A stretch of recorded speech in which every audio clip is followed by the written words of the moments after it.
এক সময় জঙ্গলের কেন্দ্রস্থলে লিও নামে একটি শক্তিশালী সিংহ এবং টাইটান নামে একটি হিংস্র বাঘ বাস করত। উভয়ই জঙ্গলের প্রাণীদের মধ্যে তাদের শক্তি, সাহস এবং নেতৃত্বের জন্য বহুদূরে পরিচিত ছিল। একদিন জঙ্গলের প্রকৃত রাজাকে তা নিয়ে লিও এবং টাইটানের মধ্যে মতবিরোধ দেখা দেয়। লিও তার মহিমান্বিত ম্যান এবং কমান্ডিং উপস্থিতি সহ নিজেকে সঠিক শাসক হিসাবে ঘোষণা করেছিল, যখন টাইটান তার শক্তিশালী গর্জন এবং তীক্ষ্ণ নখর দিয়ে লিওর কর্তৃত্বকে চ্যালেঞ্জ করেছিল, দাবি করেছিল যে সে উচ্চতর রাজা। তাদের বিরোধ শান্তিপূর্ণভাবে মীমাংসা করতে অক্ষম লিও এবং টাইটান একবার এবং সবার জন্য জঙ্গলের উপরে কে রাজত্ব করবে তা নির্ধারণ করার জন্য একটি শোডাউনে সম্মত হন। অন্যান্য প্রাণীরা সিংহ ও বাঘের মধ্যে ঐতিহাসিক যুদ্ধের সাক্ষী হতে সাগ্রহে জড়ো হয়েছিল। যখন সূর্য আকাশে উপরে উঠেছিল, লিও এবং টাইটান একটি ভয়ানক সংঘর্ষের মুখোমুখি হয়েছিল। তাদের গর্জন জঙ্গলের মধ্য দিয়ে প্রতিধ্বনিত হয়েছিল যখন তারা আধিপত্যের জন্য একটি শক্তিশালী লড়াইয়ে সংঘর্ষ করেছিল। দুই প্রতিপক্ষ বিজয়ের জন্য দাঁত ও পেরেক দিয়ে লড়াই করার সময় দাঁত কষে নখর ঝাঁকুনি দেয় এবং পশম উড়ে যায়। কিন্তু যুদ্ধ চলতে থাকায় অপ্রত্যাশিত কিছু ঘটে গেল। জঙ্গলের প্রাণীরা সাইডলাইন থেকে দেখছে লিও এবং টাইটানের শত্রুতার বোকামি বুঝতে পেরেছে। তারা দেখতে পেল কিভাবে তাদের নীরস প্রতিদ্বন্দ্বিতা তাদের মধ্যে বিশৃঙ্খলা ও বিভেদ সৃষ্টি করছে, জঙ্গলের শান্তি ও সম্প্রীতিকে হুমকির মুখে ফেলছে। সংবেদনা এবং জ্ঞান দ্বারা পরিচালিত জঙ্গলের প্রাণীরা হস্তক্ষেপ করার সিদ্ধান্ত নিয়েছে। বুদ্ধিমান বুড়ো হাতির নেতৃত্বে তারা এগিয়ে গেল এবং লিও এবং টাইটানের সাথে তাদের মতভেদকে দূরে সরিয়ে শান্তিপূর্ণভাবে সহাবস্থানের উপায় খুঁজে বের করার জন্য অনুরোধ করল। তাদের পথের ত্রুটি উপলব্ধি করে লিও এবং টাইটান তাদের যুদ্ধ থামিয়ে দেয় এবং জঙ্গলের প্রাণীদের বিজ্ঞ পরামর্শ শুনেছিল।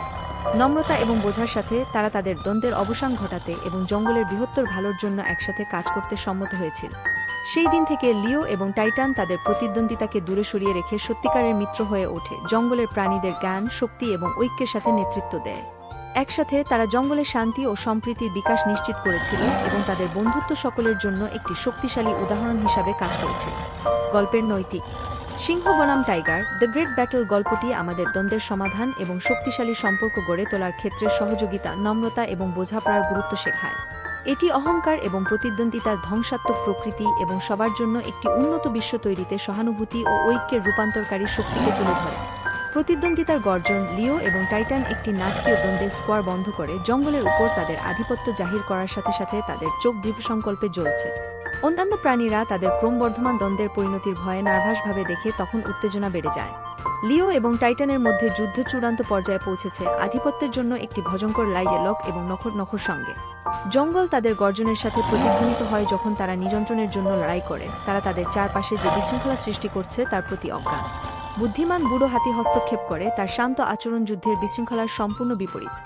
মৃদু শব্দ এবং ঋষি উপদেশের মাধ্যমে তিনি লিও এবং টাইটানকে তাদের মতপার্থক্যকে দূরে সরিয়ে রাখতে এবং তাদের দ্বন্দ্বের একটি শান্তিপূর্ণ সমাধান খুঁজে পেতে অনুরোধ করেন। লিও এবং টাইটান হাতির প্রজ্ঞা দ্বারা নম্র হয়ে তাদের যুদ্ধ থামিয়ে দেয় এবং তাদের কর্মের পরিণতি সম্পর্কে চিন্তা করে। তারা যে ক্ষতি করেছে তা উপলব্ধি করে তারা তাদের প্রতিদ্বন্দ্বিতাকে একপাশে রেখে জঙ্গলের ভালোর জন্য একসাথে কাজ করতে সম্মত হয়। লিও, টাইটান এবং অন্যান্য জঙ্গলের প্রাণীরা একটা প্রদর্শনে একত্রিত হয়। তাদের ঘর রক্ষা করার জন্য বাহিনীতে যোগদানের সাথে সাথে তাদের পার্থক্যগুলিকে দূরে সরিয়ে দেওয়া হয়। নতুন সম্মান এবং সহযোগিতার সাথে তারা জঙ্গলের শান্তি ও সম্প্রীতি নিশ্চিত করার জন্য একটি যাত্রা শুরু করে। জঙ্গলে সূর্য অস্ত যাওয়ার সাথে সাথে লিও, টাইটান এবং তাদের নতুন পাওয়া মিত্ররা একত্রিত হয়ে দাঁড়িয়েছে, তাদের মুখ উজ্জ্বল ভবিষ্যতের আশায় ভরা। শেখা এবং বন্ধুত্ব জাল করে তারা এমন একটি জঙ্গলের দিকে তাকিয়ে থাকে যেখানে সহযোগিতা এবং সম্প্রীতি সর্বোচ্চ রাজত্ব করে।